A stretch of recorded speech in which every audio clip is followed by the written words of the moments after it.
বিসমিল্লাহির রহমানির রহিম। 2013 সালের একটা ঘটনা।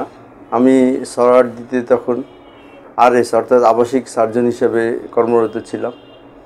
একটা 13-14 বছরের একটা মেয়ে তার ফাদারকে নিয়ে আসলো। তার ফাদারের বয়স হবে আনুমানিক 40-42। আসার ভঙ্গি দেখে বোঝা গিয়েছে যে লোকটা চোখে কিছুই দেখতে পারে না। পরীক্ষা করে দেখলাম যে রোগীটার চোখ সম্পূর্ণরূপে অন্ধ, 2 চোখই অন্ধ, এবং তার দৃষ্টি আসার কোনো সম্ভাবনা নাই। তাকে এবং তার মেয়েকে জানালাম যে ভাই, এই চিকিৎসা করেও দৃষ্টি আসার কোনো সম্ভাবনা আমি দেখছি না। তখন সে পেশেন্ট বলল, আমি আরও কয়েক জায়গায় দেখিয়েছি, সেখানে একই কথা বলল। তো তখন বলল যে ভাই এখন কি করি, যে এখন তো আত্মহত্যা ছাড়া কোনো উপায় নাই। আমি বললাম কেন? বলছি যে 3 মাস যাবৎ আমি কর্ম করতে পারছি না।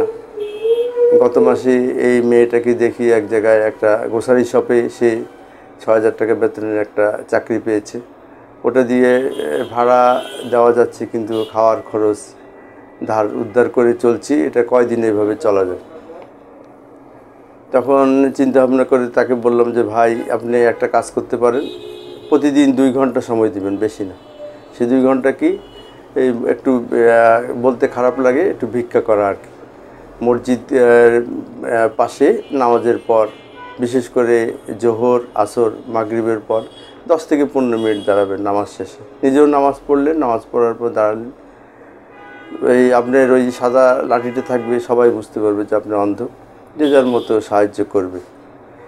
আর বিকালে 5টা থেকে 6টা অর্থাৎ আসর থেকে মাগরিবের এই সময়টা আশেপাশের বিভিন্ন মার্কেটে যে মেয়ে বা আপনার ওয়াইফ পৌঁছে দিবে, এবং সেখানে যা সাহায্য পান দেখেন এতে কীরকম হয়।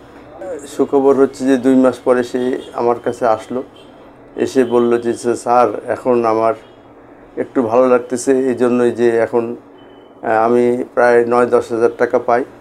এতে আমার খাওয়ার খরচ হয়ে যাচ্ছে, 1-2 হাজার টাকা বাঁচে। আশা করি ছেলে মেয়েকে পড়াতেও পারবো এই খরচ দিয়ে। আমারও শুনে ভালো লাগলো। বললাম যে এভাবে চালিয়ে যান। সেই থেকে আমি অন্ধদেরকে পথে দেখলে ভিক্ষা দিই।